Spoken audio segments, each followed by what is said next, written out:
의미가 바로 이 의미인 거예요. 선악계 언약은 도덕 규칙을 지키라는 법이 아니라 예수님 앞에 생명을 얻는, 예수님을 통해 생명을 얻는 구원의 법이었다. 아멘.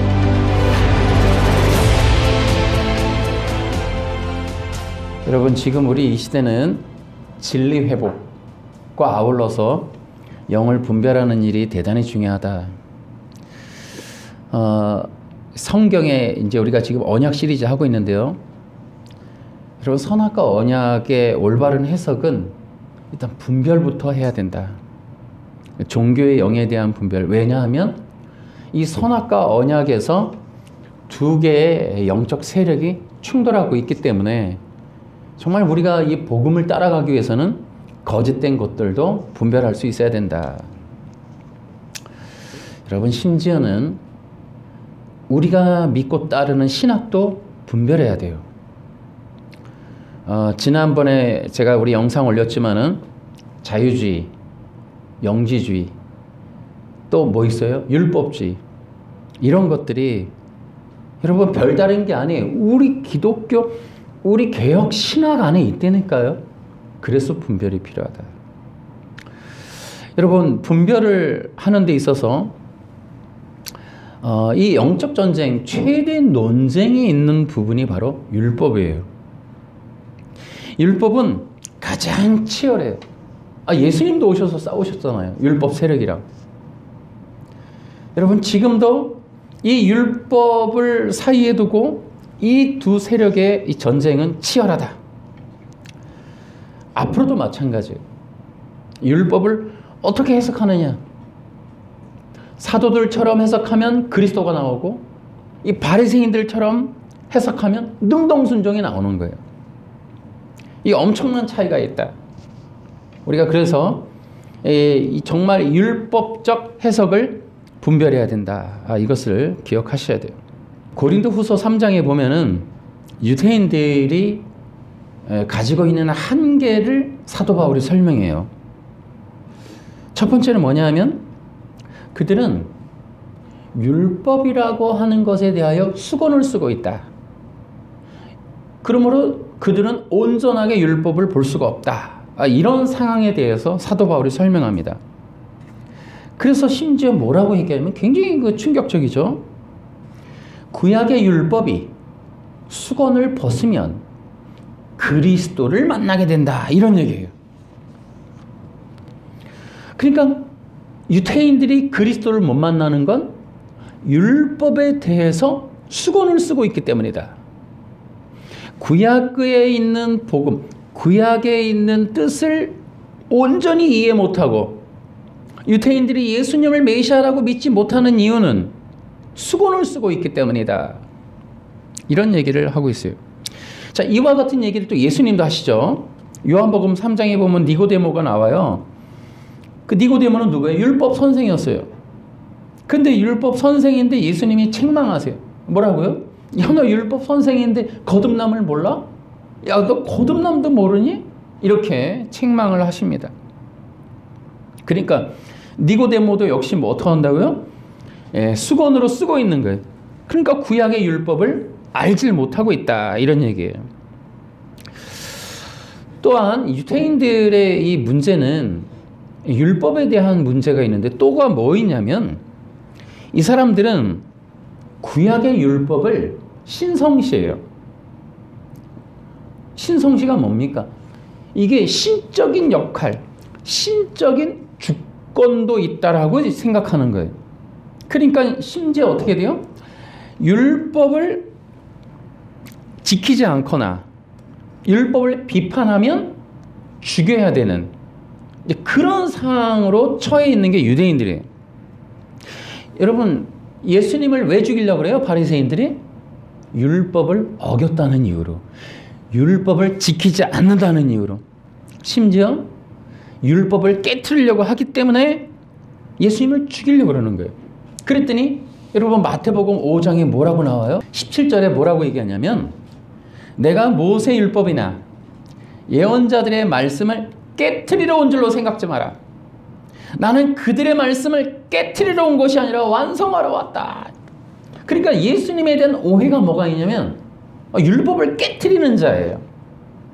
그래서 예수님을 죽이려고 달려드는 거예요.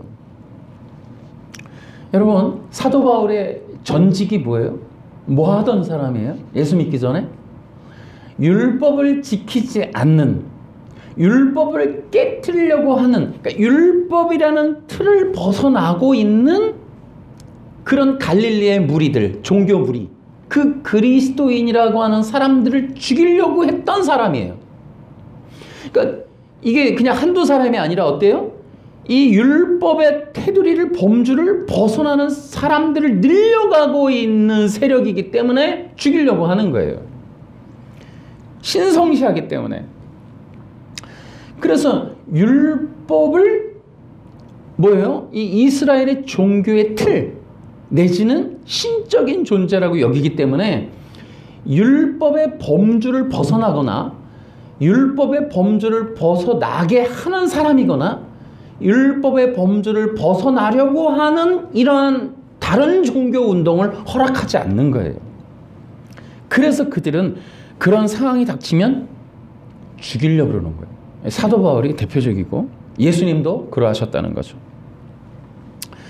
그런데 더 문제가 있어요.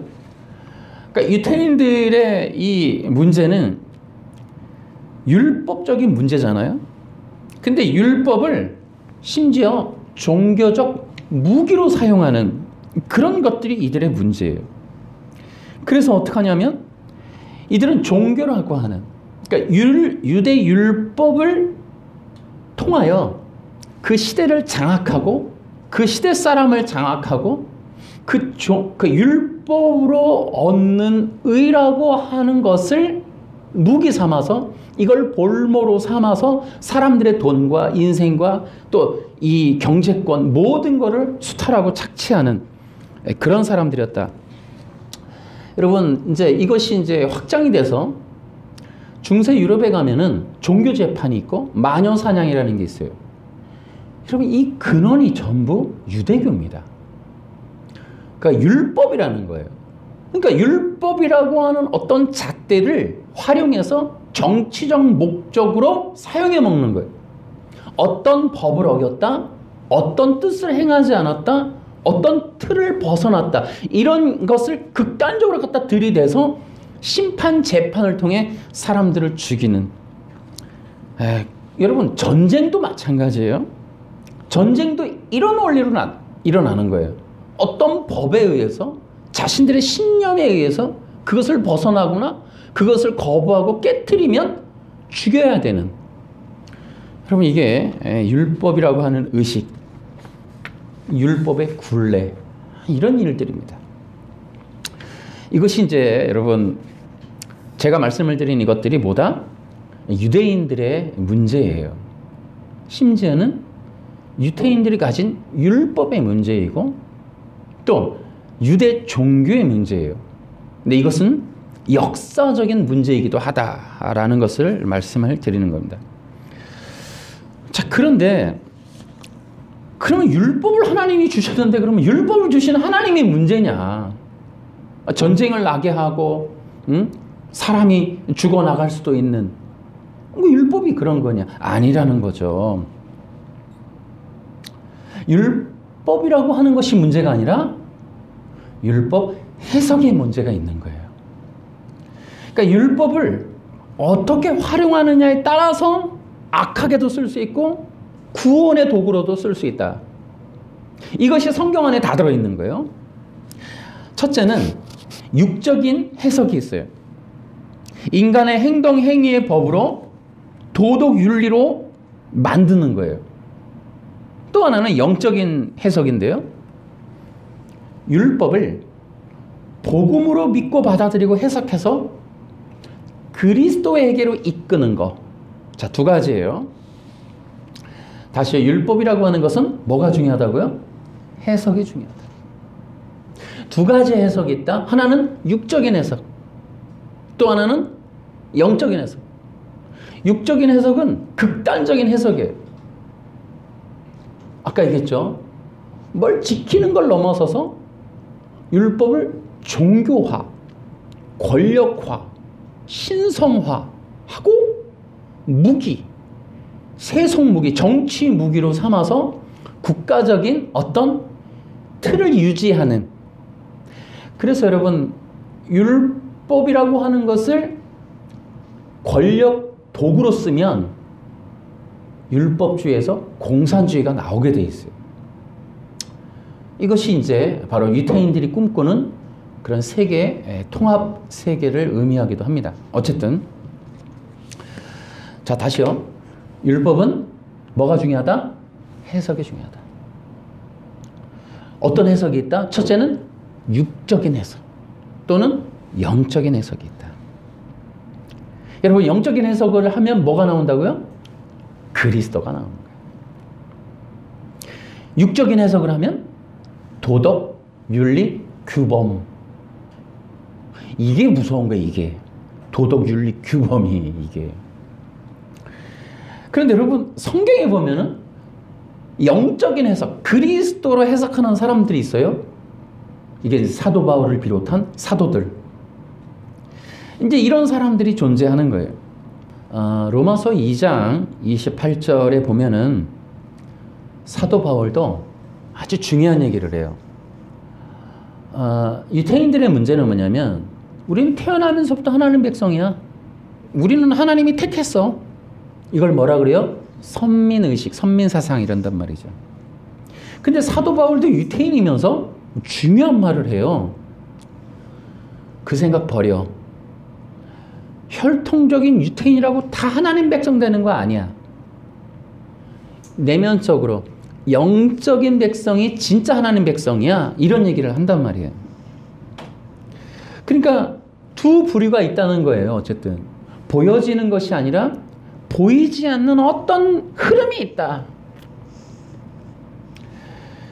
여러분, 사도 바울의 존재가 그래서 중요한 거예요. 사도 바울이 누구예요? 율법 때문에 사람을 죽이던 사람이에요. 그런데 어떻게 변했어요? 율법으로 복음을 전하는 사람으로 바뀌었단 말이에요. 그러니까 실제로 그 유대 세계에서 1500만 명의 유대 세계에서 신약 성경을 안 받아들이기로 작정을 하는데, 그 마르키온이라는 사람부터 시작을 해요. 역사적으로 마르키온이 구약의 하나님과 신약의 하나님을 탁 나눠놓고는 사도 바울의 서신서를 싹 빼버립니다.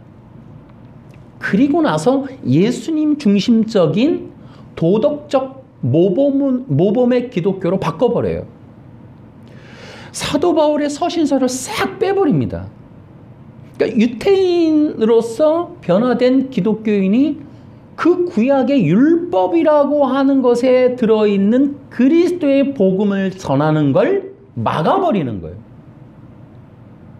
이 운동이 거기서 멈추지 않아요. 역사적으로 유태인들이 제일 싫은 건 뭐냐면 사도 바울이라는 존재예요. 그리고 사도 바울이 전하는 서신서가 싫은 거예요. 지금도 1500만 명의 유태인들이 뭐예요? 그 신약 성경을 인정하지 않는 거예요. 그래서 오로지 구약만 인정하는 거예요. 신약의 사도 바울이라고 하는 그 메시아닉이라고 하는 원조가 나타나서 구약이라고 하는 그 율법을 다 난도질해 갖고 그리스도라는 새로운 모형을 만들어내는 걸 받아들이질 못하는 거예요. 너무 충격적인 건 바로 그걸 우리는 기독교라고 믿는다는 거죠. 이해되십니까? 다시 얘기할까요? 그러니까 우리가 믿는 기독교는 구약이라고 하는 율법 종교를 재해석해서 그리스도를 뽑아낸 사도 바울의 초대교회 복음 위에 우리 기독교가 서 있다니까요. 근데 어느새 우리가 지금 뭐 한다고요? 다시 돌아간다는 거죠. 구약 율법으로. 그래서 사도 바울이라고 하는 사람의 존재는 굉장히 중요한, 우리한테나 유태인들한테나. 그 사도 바울은 두 가지의 부류를 분명히 얘기하는 거예요. 근데 그건 사도 바울만 했으면 그러는데 예수님이 그렇게 해놨다는 거죠, 이미. 우리가 한번 기억을 하셔야 돼요. 그러니까 예수님이 언제 이 땅에 오셨느냐는 거예요. 그러니까 때가 참해라고 했는데, 때가 찼는데 평탄하지 않아요. 오셔서 마태복음이라고 하는 태어나서 처음으로 천국 복음을 전하기 시작하면서 산상수훈.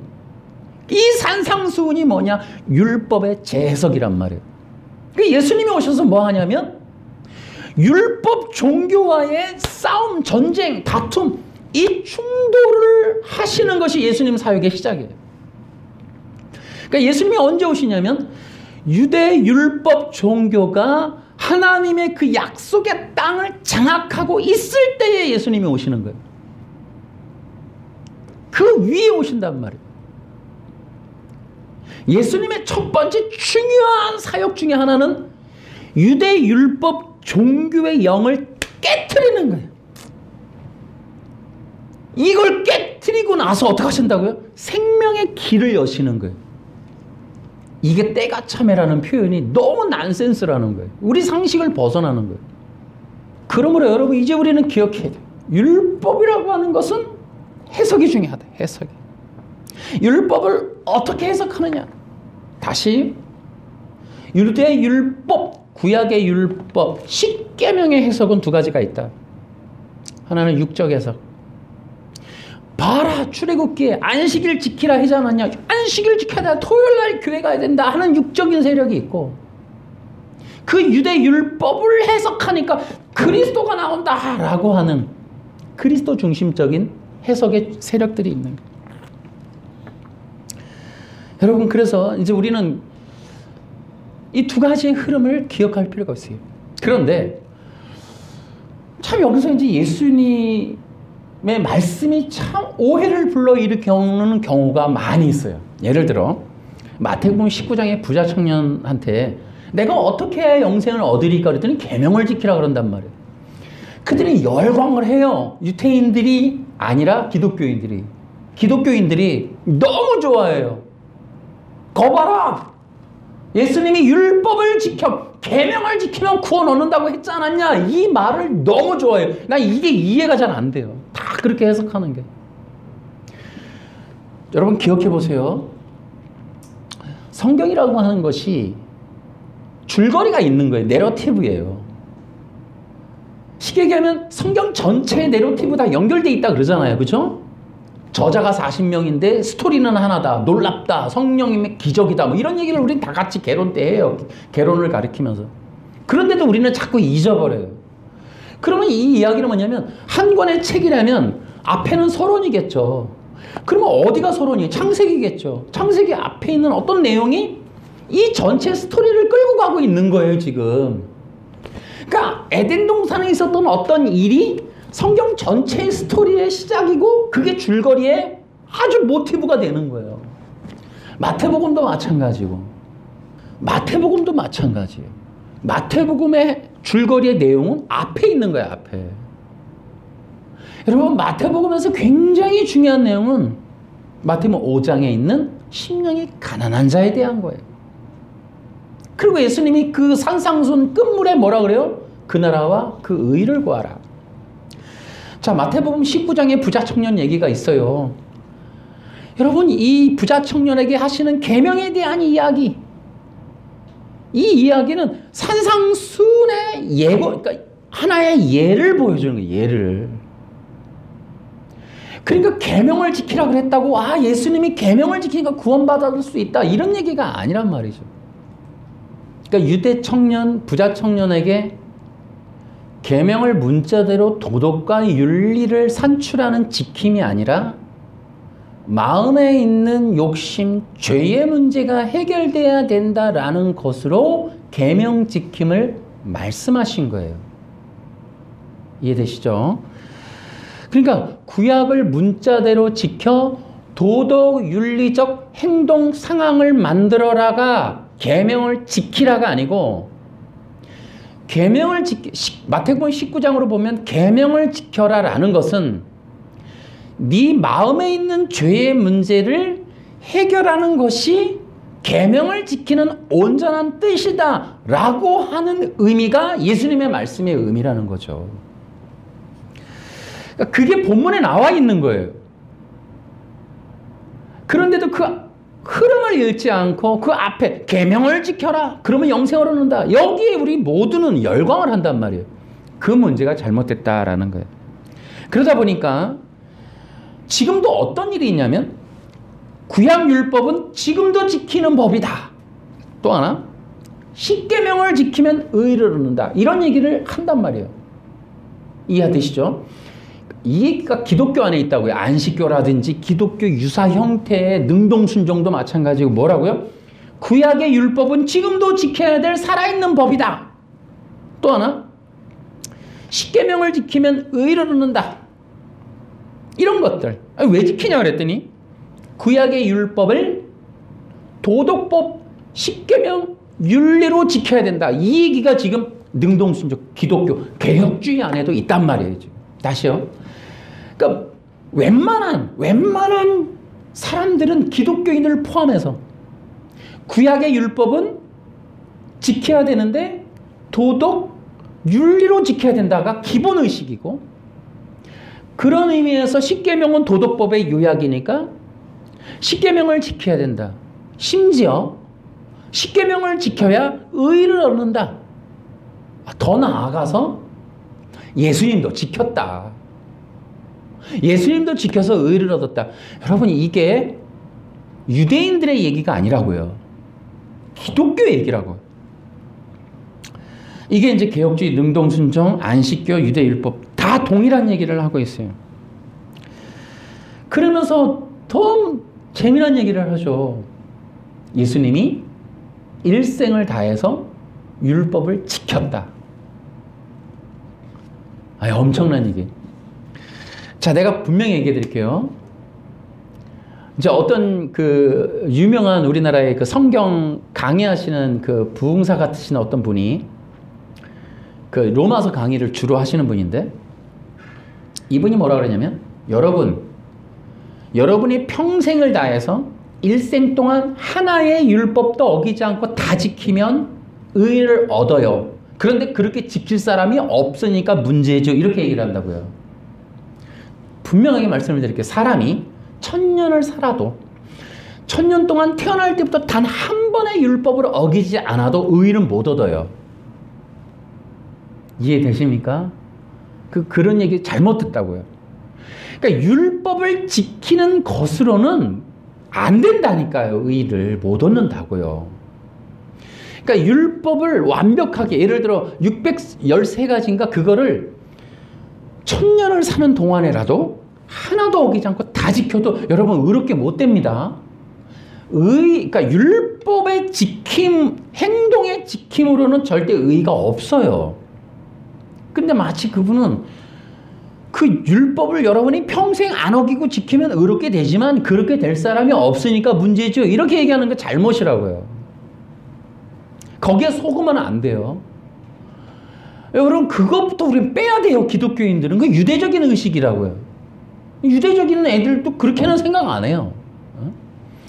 유대율법을, 구약을 613가지를 하나도 어기지 않으면 의를, 아니 그런 게 어디 있어요. 그런 게. 그럼 예수님 필요 없는 구원이 있을 수 있다는 겁니까? 여러분, 이게 엄청나게 큰 문제예요.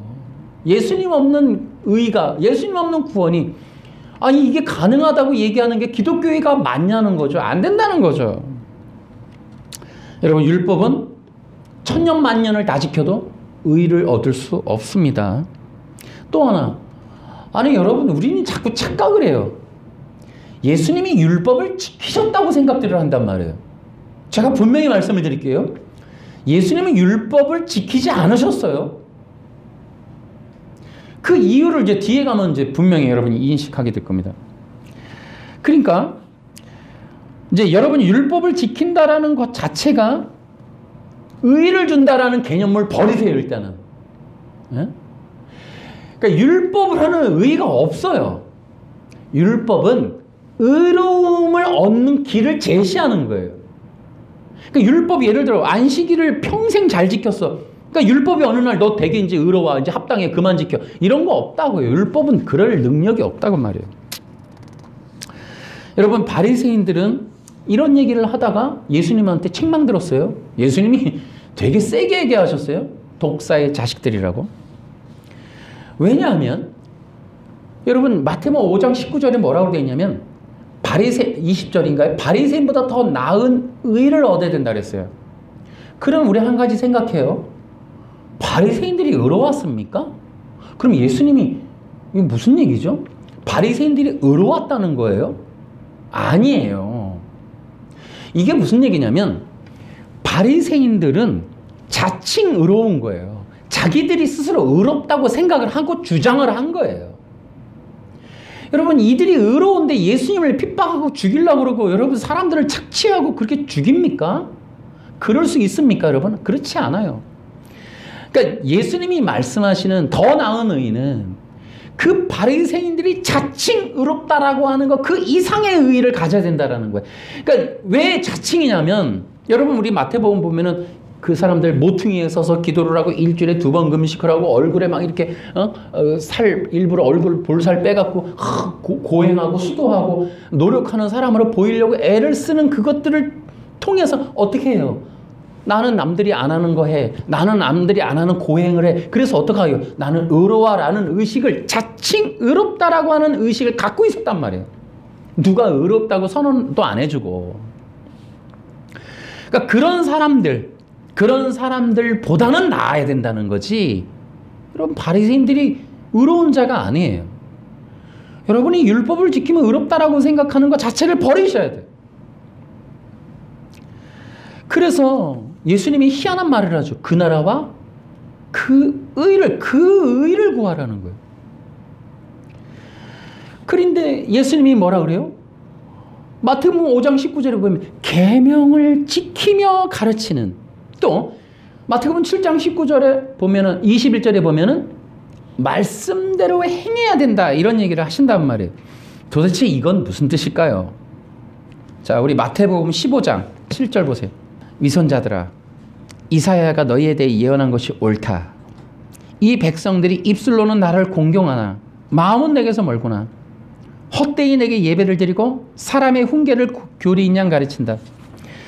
여러분, 헛되이 예배하는 게 뭐냐면 마음이 없는 예배를 드리는 거예요. 마음이 없는 예배를 드리는 건 뭐냐면 마음속에 하나님을 사랑하는 마음이 없는 거예요. 그 마음에 그 죄악, 욕심, 탐욕이 가득한 거예요. 그 얘기를 16절 이하가 얘기하는 거예요. 아직도 이해를 못하느냐? 입으로 들어가는 것은 모두 뱃속으로 들어갔다가 결국 뒤로 나가는 것을 모르느냐? 그러나 입에서 나오는 것은 마음에서 나온다. 이런 것들이 사람을 더럽게 만든다. 마음에서는 악한 생각, 살인, 간음, 음행, 도둑질, 거짓말, 그리고 비방이 나온다. 이러한 것들이 사람을 더럽게 만드는 것이다. 씻지 않은 손으로 먹는 것이 사람을 더럽히는 것이 아니다. 자, 23장 가보세요. 28절에도 너희가 겉으로는 사람들에게 의롭게 보이지만 속으로는 위선과 악이 가득하다. 여러분, 사람들에게 의롭게 보이는 것 뿐이에요, 유태인들은. 그러니까 누가 인정해 주지 않는 거예요. 스스로 의롭다라고 하는 거예요.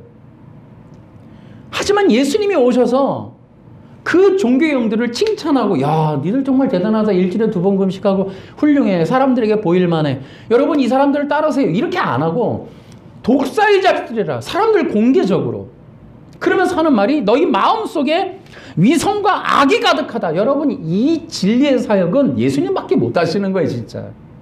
종교의 거대한 세력 앞에서 그들의 잘못을 이렇게 지적하는 거 쉽지 않아요. 이거 누가 이렇게 합니까? 그러니까 율법학자와 바리새파 위선자들이요. 너희에게 화가 있다. 너희는 예언자들의 무덤을 만들고 의인의 묘비를 꾸미면서 만일 우리 조상들이 살았던 때에 살았다면 우리는 예언자의 피를 흘리는데 함께하지 않을 것이다. 그러니까 얼마나 잘난 체를 하는지 말이죠. 그런데 기억하세요. 그것을 보시고 그들의 예배를 헛된 예배라고 말씀하시는 거예요. 뭐요? 여러분, 마음에 있는 더러움을 갖고 나오는 예배, 마음에 있는 더러운 예배를 할례받지 않은 예배를 헛된 예배라 그러는 거예요. 인간의 마음에 부패해서 나온 추하고 더러운 것들을 하나님 앞에 그대로 가지고 나오는 자기들 자칭 스스로 의롭다 하는 인간의 의를 갖고 나오는 이걸 헛된 예배라 하시는 거예요. 여러분, 이 개념을 기억하셔야 돼요. 이거 개념을 잘 모르는 경우가 있어요. 다시요. 하나님 앞에 예배할 때, 하나님 앞에 나올 때는 이 더러움을 덮어야 돼요. 씻어야 된단 말이에요. 이걸 그대로 나와서 자칭 의롭다라고 하지만 이러한 더러운 것들을 가지고 나오는 예배를 헛된 예배라, 가인의 예배라 그러는 거예요. 예배는 하나님 앞에 나아감이에요. 그 나아갈 때는 조건이 있어요. 덮어야 돼요.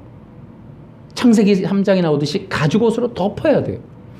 인간 자체의 의로 나오면 안 된다고요. 인간의 의는 더러운 거예요. 천년만년 지켰던 의는 더러운 거예요. 그걸로는 안 돼요. 왠 줄 아세요? 기억하세요. 율법을 도덕과 윤리적인 행동으로 지킨다 한들 그 율법은 인간의 마음의 죄를 씻지 못해요.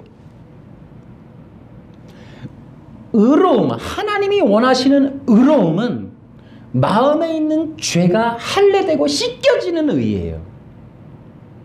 이해되십니까? 안식일을 1000년을 지켜도 마음의 죄의 문제를 전혀 건드리지 못해요. 십계명을 100만 년을 지켜도 인간의 마음의 죄를 할례시켜주지 못해요. 십계명은. 이해되십니까, 여러분? 부모를 공경을 열심히 했더니 마음의 죄가 씻어집니까? 토요일날 예배를 열심히 드렸더니 마음의 죄가 씻어집니까? 안 된다니까요. 율법은 1000년만년 지켜도 의롭게 되는 게 아니에요. 하나님이 원하는 의는 마음의 죄가 씻겨지는 의를 말하는 거예요. 그거를 율법 재해석을 통해서 산상수훈으로 이미 계시하셨고 그 의를 구하라고, 그런 의를 구하라고 하셨고, 예수님 당신이 그 의로움을 주시기 위하여 십자가에서 죽으시는 것이 복음이고, 복음에는 바로 그 의가 계시되어 있는 것을 로마서 1장 17절이 얘기하고 있는 거예요. 다시요, 따라해볼까요? 의는 복음에 담겨 있습니다. 복음이라고 하는 것은 우리를 죄와 사망에서 구원하는 거예요. 그것이 의예요. 그게 복음에 있다고요. 그런데 충격인 건 그 복음이 어디에 들어있다고요? 율법에 들어있다고요. 율법에. 그래서 율법을 복음으로 해석하면 예수 그리스도를 통한 의가 나오고, 율법을 육적으로 해석하면 안식일을 1000년을 지켜서 깨끗해진다라고 하는 이 거짓된 헛된 예배가 나오는 거예요. 아까도 마태복음 19장 부자 청년 얘기했죠.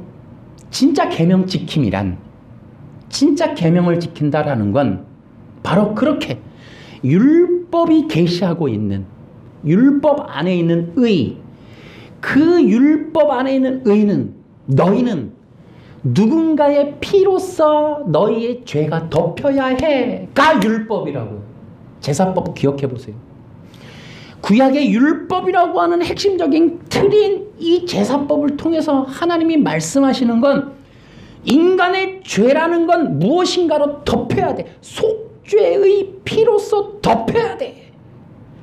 이게 율법이란 말이에요. 아멘. 그런데 너무 웃긴 건 뭐예요? 양을 잡아서 죽이는 것을 율법 지켰다고 생각하는 거예요.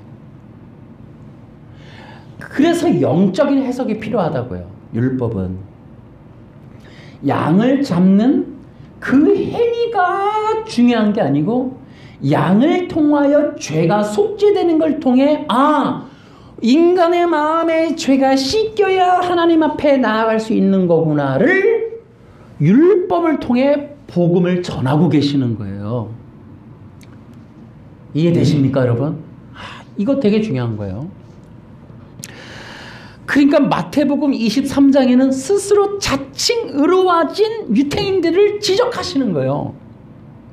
근데 예수님은 그렇게 엄청난 율법적 고행으로 스스로 의롭게 된 자들의 의 말고, 행동 되게 잘하는 거 말고, 도덕윤리 만들어낸 의 말고, 얼마나 착해진 거 말고, 아무 짓도 안 하는 정형화된 어떤 틀을 갖고 있는 삶의 사람이 되는 거 말고, 인간의 근원적인 죄가 완전히 씻어진 그런 의, 하나님이 원하는 의를 구하라!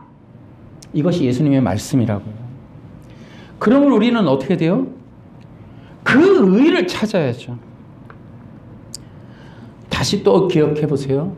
그러므로 하나님이 원하시는 의는 인간이 만들 수 없어요.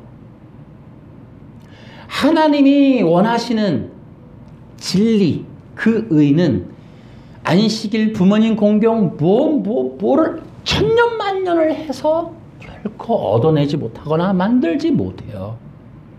하나님이 원하시는 의는 오직 예수님을 통해서만 얻을 수 있습니다. 다시요. 이제 요 내용을 이해하셔야 이제 예수님이 의를 지켜서 율법을 지켜 의를 쟁취했다. 이게 얼마나 여러분 이게 악한 말인지 나중에 물론 능동순종하겠지만 여러분 기억해 보세요. 뭐냐면은 다시요. 자, 마태복음 19장 기억해 보세요. 부자 청년한테 계명을 지키라 그랬어요. 그런데 환호를 지르지 못해요. 뭔가 지적을 받았어요. 결점을. 계명을 지켰다는데 자신의 이 부자됨, 예수님이 말씀하신 가난한 자들을 도우라고 하는 그것에 걸려버려서 재산이라고 하는 것을 기슨하는 거에 굉장히 거기에 스톱이 걸렸어요. 예수님의 의미는 뭐냐? 아까 얘기했죠. 산상수훈에서 이미 답을 줬다고. 그리고 뭐라 그래요? 마음에 있는 죄, 이 마음의 죄를 할례하는 것이 계명을 지킴이야 라는 이 진리의 가르침이 유대 세계를 멈칫하게 하는 거라고. 그 유대 세계의 근간을 흔들어 버리는 거예요. 마음에 있는 죄의 할례로 하면 유대 종교가 무너져요. 그들은 행동 도덕 지킴으로 그 시대와 나라와 민족을 이미 장악을 했단 말이에요. 근데 그게 아니라 그러면 여러분 우리가 올해인가 합동측 총회를 보면서 우리가 그걸 봤죠. 능동순종을 인정하면, 행위언약을 인정하면 교단의 근간이 흔들립니다. 여러분 이게 아이러니한 일이에요. 그죠? 행위언약을 인정하지 않으면 교단의 근간 뿌리가 흔들린다는 거죠. 그러니까 유대 종교가 마음에 예수님이 말씀하시는 마음의 죄가 율법이야 라는 걸 받아들이면 유대 종교는 무너지는 거예요. 근간이 사라져요. 여러분 그러면 사람들이 유대인들 찾습니까? 예수님을 찾지? 예수님을 찾는 순간 자기들의 밥그릇이 다 철밥통이 깨지는데 안 되죠. 참 이런 일이 반복이 된다는 게 참 기가 막힌 거예요. 우리 개혁주의죠. 개혁주의는 뭐가 개혁주의라고요? 개혁이 개혁되어야 개혁주의다. 개혁이 멈추지 않아야 개혁주의다. 그런데 참 그런 생각도 해요. 한국에 오면 모든 게 이단이 된다라고 생각을 하는데 제가 이제 역사 공부를 이제 같이 병행해서 하고 있는데 참 마음이 아픈 거는 그 일본이 임진왜란 때도 그렇고 엄청나게 발전한 문명을 갖고 한국에 쳐들어와요. 일제시대 때도 그렇고 우리는 상상도 못하는, 그러니까 상당히 빠른 개혁이 이루어진 거죠. 근데 한국은 어때요? 일본에서 비행기 날릴 때 우리 쇠달구지, 우리 담뱃대 물고 있단 말이죠. 우리는 쇄국정책이라는 걸 기억해요. 그렇죠? 흥선대원군. 그러니까 민족적으로 안 받아들이는, 개혁을 두려워하는, 새 것을 입는 걸 싫어하는 고착된 유대교적인 어떤 의식들, 이스라엘 같은 의식들이 좀 있어. 이스라엘의 어떤 그런 형식. 그러니까 정치든 경제든 전부 그런 게 있어. 어? 우리들, 너희들, 어? 이런 어떤 자기들의 이런 커넥션이라는 게 너무 강력해. 빨리 개혁을 해서 정말 진리를 찾아서 다 버릴 수도 있는 정말 그런 준비가 덜 돼 있다. 여러분 이러면은 항상 역사는 반복된다 그랬죠. 하나님이 한국을 향해서 그 은혜의 손길을 베푸는 건 역시 개혁이고 혁명이에요. 그러니까 종교도 행위언약이 틀린 줄 알면서도 교단의 뿌리가 흔들린다는 이유로 못 바꾸는 거죠. 이게 영혼구원과 아무 관련이 없다는 걸 알아야 돼요. 교단이라는 게. 진짜 영혼 구원을 위해서라면 뭘 못 바꿉니까, 여러분? 예수님을 우리가 영광스럽게 하는데 잘못된 걸 왜 못 버립니까? 그러니까 유태인들은 못 버려. 뭘 버려요? 예수님을 버린다니까요. 여러분 그런 말 있죠. 유태인들이 예수님을 정말 구원자라고 몰랐을까? 여러분 그들은 선택을 했어요. 율법을 남기고 예수님을 버렸다고요. 여러분 우리가 굉장히 위험한 그런 종교적인 어떤 기득권 우리는 버릴 줄 알아야 돼요. 준비가 돼야 돼요. 그래서 우리는 무엇인가를 잡고 있으면 안 돼요. 예수님 외에는 다 버려야 돼요. 아멘. 거짓되고 잘못된 건 버려야 돼요. 버려야 돼요. 안 돼요. 이게 참 어려운 일이에요. 이런 개념이 이해가 되지 않는 사람들이 굉장히 많습니다. 여러분 교회에서 힘든 것 중에 하나는 보세요. 지금 예수님이 와서 하시는 사역이 뭐냐면 그 인간들에게 설명을 되게 하셔도 잘 안 되는 건 뭐냐면 인간의 마음이 부패했다는 거. 이거 인식시키기가 되게 어려워요. 그러니까 종교에게 설명할 때 예수님이 그러하셨듯이 인간이 죄인이라는 걸 인식시키는 게 어렵다는 거예요. 예수님도 여기서 막히는 거거든요. 지금 안 된단 말이에요. 이게 인간의 마음의 뿌리가 부패했고 거기서부터 악이 나오고 그게 하나님을 대적했고 그게 할례되어야만이 하나님과 연합되는 백성이 된다. 이렇게 성경이 열어놔도 여러분 2000년이 지났는데도 우리 이해됩니까 여러분? 교회에서 되게 어려운 게 뭐예요? 성도들한테 예수님을 믿고 구원받아야 된다는 이유 설명하는데 왜? 우리 죄인이라고. 내가 무슨 죄가 있어? 나 죄 진 적 없는데? 아니 내가 뭐 살인죄를 졌어, 도둑질했어, 난 착한 사람이야. 그런데 그 사람에게 죄라고 하는 걸 인식시키는 게 너무 어렵다고 여러분. 그러니까 모든 이들에게 환영받을 수밖에 없는 건 도덕적 의의인 거예요. 웬만하면 내가 그렇거든. 웬만하면 다 자기가 의롭게 될 수밖에 없는 그런 의식들을 갖고. 여러분 살인죄를 진 사람들한테 가서 물어보세요. 여러분 인정하지 않는 사람이 대부분이에요. 내가 뭐 잘못했냐는 거죠. 그 유튜브 보니까 그런 영상도 있더라고요. 학생인데 살인을 저지르는데 웃고 있는 거예요. 내가 뭐 잘못했냐는 거예요. 학생이 인식을 못하는 거예요.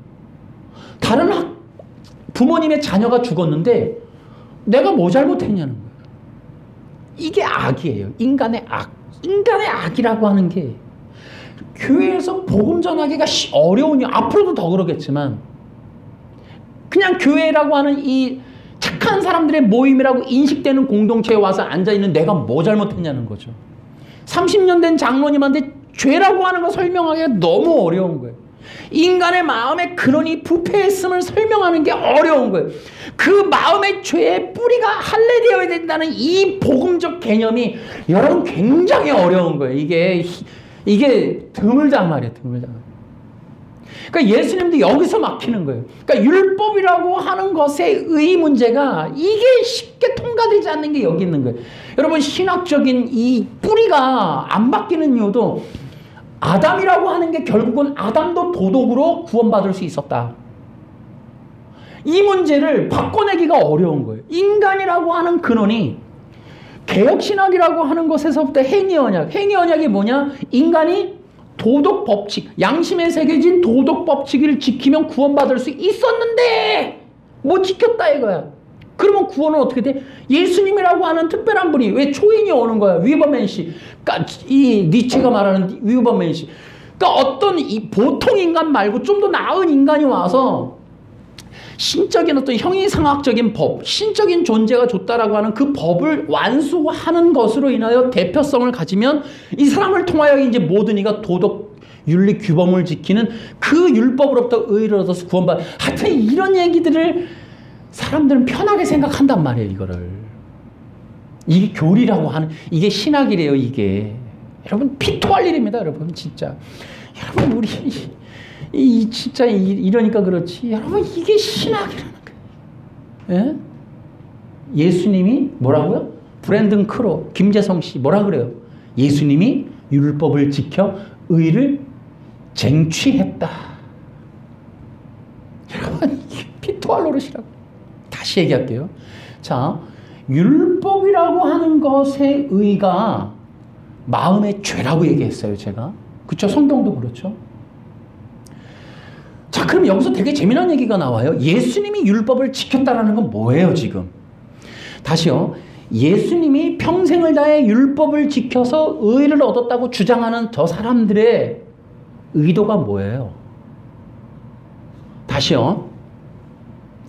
율법은 예수님이 마태복음 5장 7장에서 계명을 지켜라, 말씀대로 행하라는 것이 계속적으로 지적하는 반복된 상황으로 보면 인간의 마음에 있는 근원의 죄를 씻는 것이 계명 지킴이라는 것으로 보면, 자, 딱 정리해 놓고 예수님이 율법을 지켜서 의를 얻으셔야 한다라고 능동순종 김재성 브랜든 크로우가 주장하는 그 근원에는 뭐가 있는 거예요?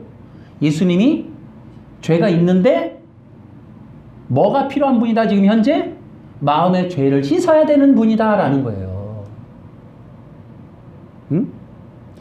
예수님이 의를 얻으셔야 되는 이유는 의가 없기 때문이잖아요, 지금.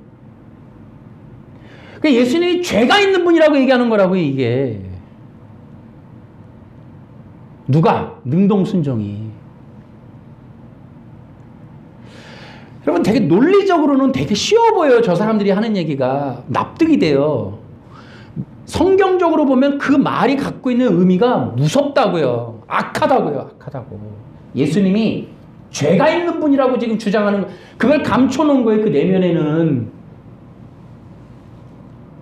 도덕을 지키는 거다라고 얘기하지만 그것조차도 악하지만 실제로 그들이 말하지 않는 내면에는 예수님도 죄를 가진 하나의 인간에 불과해 라는 거랑 동일하다고요. 이게 여러분, 율법주의도 내면에 갖고 있는 게 아까 얘기했죠.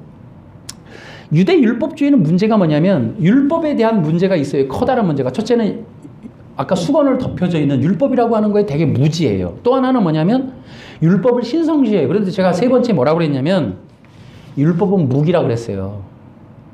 다시 말하면 어떤 음모론자들, 그러니까 바리새인들에게는 두 가지를 넘어서서 무기가 되어 있다고요. 근데 그것이 사복음서 안에는 구체적으로 나오진 않지만 부자와 나사로 사건이라든지 여러 가지 사건에 보면 의도적인 어떤 종교적인 무기로 쓰고 있음이 분명하단 말이에요.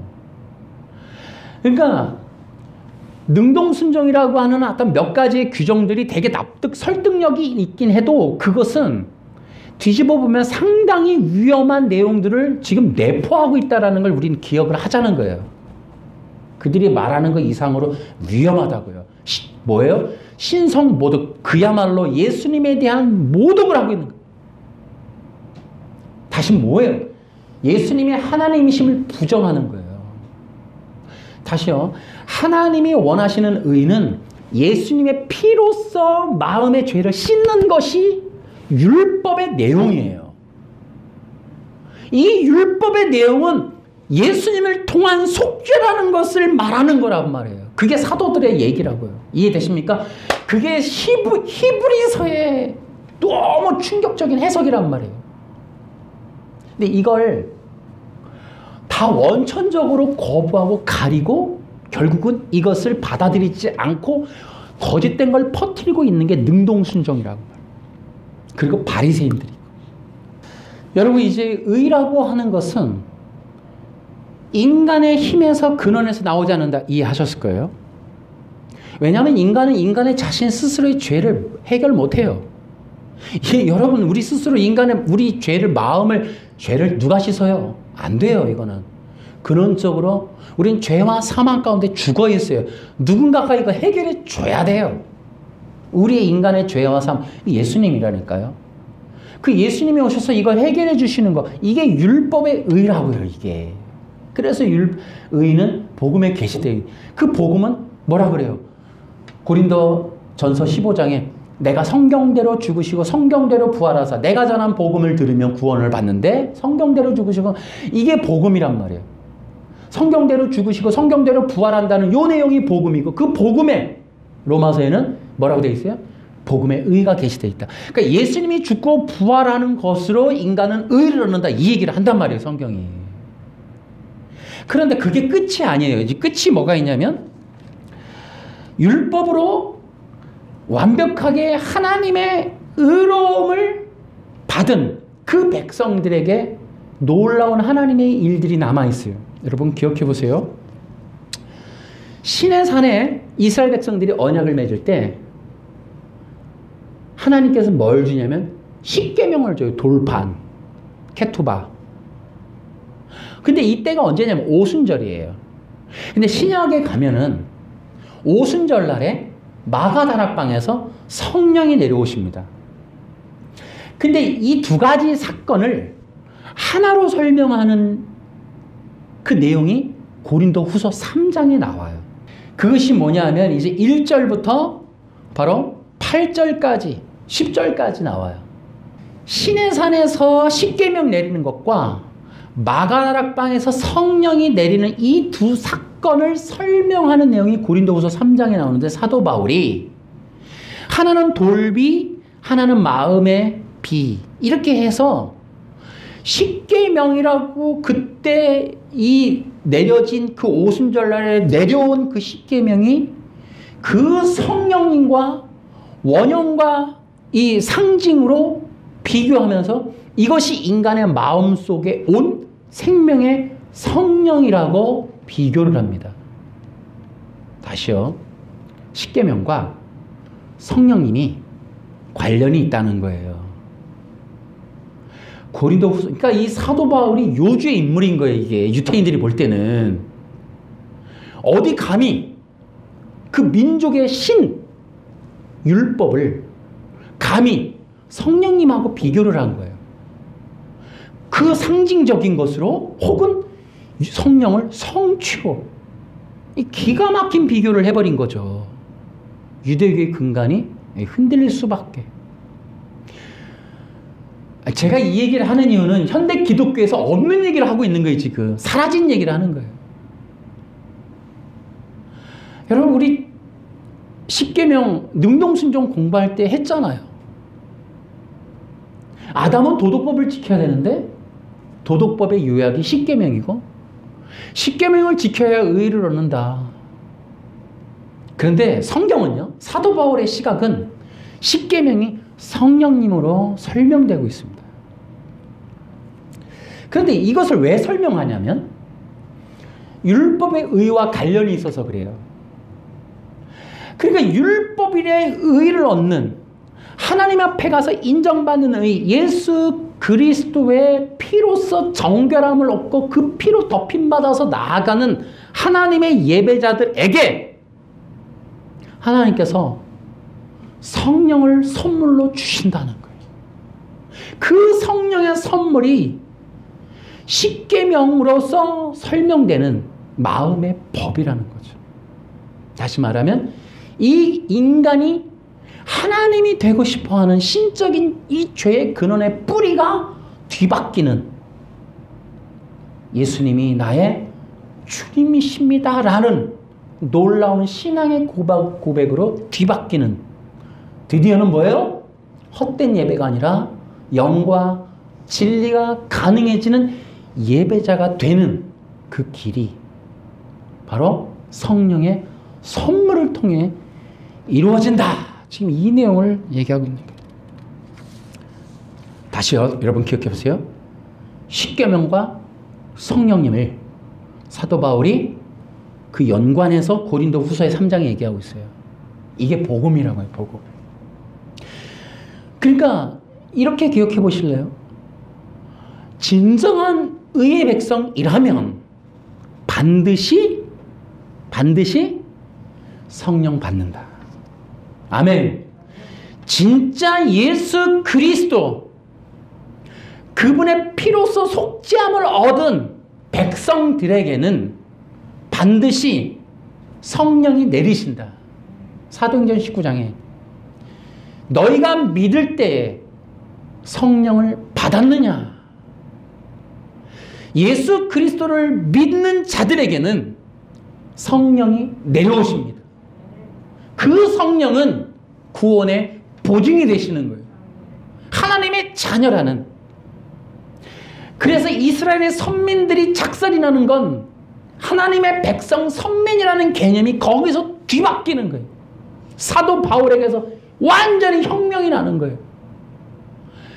혈통적 이스라엘 백성, 율법을 신격화해서 지키는 이스라엘이 하나님 백성이 아니라 예수의 피로써 예수를 믿은 자들 위에 내린 그 성령으로 인하여 하나님의 백성이라고 하는 정의, 규정이 뒤바뀌는 거예요. 예수님을 통해 받은 성령, 그것이 바로 하나님의 백성들의 진정한 의미다. 아멘. 그러므로 이제 이스라엘만이 아니라 누구라도, 어느 백성, 이방의 어떤 나라 누구라도 예수를 믿으면, 그리고 그 믿음의 결과로 성령을 선물로 받은 자들이 누구라고요? 진정한 하나님 백성이라는 거예요. 아멘. 성령 받은 자들이 하나님 나라의 백성이다. 그 하나님 나라의 백성들에게 하나님께서 약속된 건 때에 따른 자비와 은혜를 공급해 주신다는 거예요. 여러분, 이렇게 하나님의 그 놀라운 자녀들에게 하나님의 은혜가 내립니다. 여러분, 따라해 볼 거예요. 은혜 위에 은혜로라. 은혜가 은혜를 더하고 은혜 위에 더 풍성한 하나님의 생명이 풍성히 부어지는 것. 누구에게요? 하나님의 백성들에게. 아멘. 이게 의의 복음이라고요. 그것이 바로 이 선악과 언약에서부터 이루어지는 거예요. 선악과 언약의 의미가 바로 이 의미인 거예요. 선악과 언약은 도덕 규칙을 지키라는 법이 아니라 예수님 앞에 생명을 얻는, 예수님을 통해 생명을 얻는 구원의 법이었다. 아멘. 이 땅에 하나님이 주신 그 언약의 어느 언약도 도덕과 윤리를 기준으로 삼는 법은 없다. 그런 말씀도 언약도 아무것도 없다. 하나님의 모든 말씀, 요한복음 1장 1절에 말씀이 되시고 말씀이 하나님이신 그 말씀의 놀라운 능력은 오직 예수님을 통한 구원 외에는 없는. 아멘. 아담이라도 열애가 될 수 없다. 이 땅의 모든 하나님의 말씀은 예수 그리스도이시다. 여러분, 분별이 필요해요. 이제 선택이 필요하고 분별이 필요해요. 여러분, 이제 우리 개혁신학은 그리스도여야 돼요. 지금 제가 얘기한 게 개혁적인 그리스도 중심. 근데 아니란 말이죠. 이제 선택하셔야 돼요. 그리고 여러분, 우리는 찬양해야 돼요. 우리는 우리의 지혜와 지식의 선택으로 지금 우리 여기 있지 않아요. 그리스도 만나지 못했어요. 성령의 은혜예요. 이 영적인 흐름은 정말 귀한 거예요. 이 믿음 안에서 우리가 예수님을 찬양할 때 날마다 성령으로 충만해질 거예요. 그 백성들을 하나님이 기다리시는 거예요. 이제 우리는 분명히 다시 한번 마지막으로 우리는 기억하셔야 돼요. 우리의 도덕 윤리로 하나님 앞에 나아갈 수 없다. 우리에 있어서 가장 귀한 건 내려놓는 거예요. 계속적으로. 나를 부인하는 거예요. 다시요. 이 땅, 이 시대, 포스트 모더니즘 시대에 자기 죄를 고백하고 인정하는 사람은 없어졌어요. 여러분, 이 예수님이 통탄해 하시는 이 개념 통과가 안 돼. 우리 이 시대도 안 돼요. 예수님도 그 개념에 충돌을 하시는 거예요. 그런데 우리는 그렇지 않아요. 성령 안에 있는 우리는 우리의 목표 지향점이 그리스도의 형상 회복이에요. 우리는 끊임없이 나를 내려놓고 그리스도의 생명을 부음받는 이 과정 속에 우리의 가장 큰 목적은 땅과 육신이 아니라 하나님의 영원한 나라예요. 그렇기 때문에 우리는 끊임없이 그리스도의 형상 회복을 이루어가는 그 구원의 길을 걸어가야 된다. 근데 그 길은 우리 성령님이 이끌어 주시다. 성령 충만한 그 은혜 안에서 날마다 이 은혜를 누려갑시다. 따라갑시다. 그리고 성령의 인도하심에 순종합시다. 그럴 때 우리가 하나님의 놀라운 은혜를 풍성히 맛보게 될 것이다. 이것이 하나님이 기뻐하는 의의 백성, 의의 복음입니다. 할렐루야. 우리 하나님께 영광의 박수 올립시다. 하나님 아버지, 성경과 이미 모든 것이 열려 있는데도 우리 선입견으로, 우리 인간의 욕구로, 욕망으로, 인간의 어떤 기득권으로 끝없이 율법, 도덕, 윤리, 거짓된 인간의 의만을 주장하는 것들이 교회 안에, 기독교 안에 어느새 우리의 신학, 우리의 물밑으로, 우리의 전체를 덮는 종교의 영까지 되어 이 시대를 장악하려고 하는 그런 영향력이 너무나 크게 있습니다. 아버지 하나님, 어찌하여 이 시대가 예수 그리스도의 복음을 높이지 않고, 예수 그리스도의 의를 높이지 않고, 예수 그리스도의 피의 대속의 옷을 말하지 아니하고 인간의 의를 추종하는가요?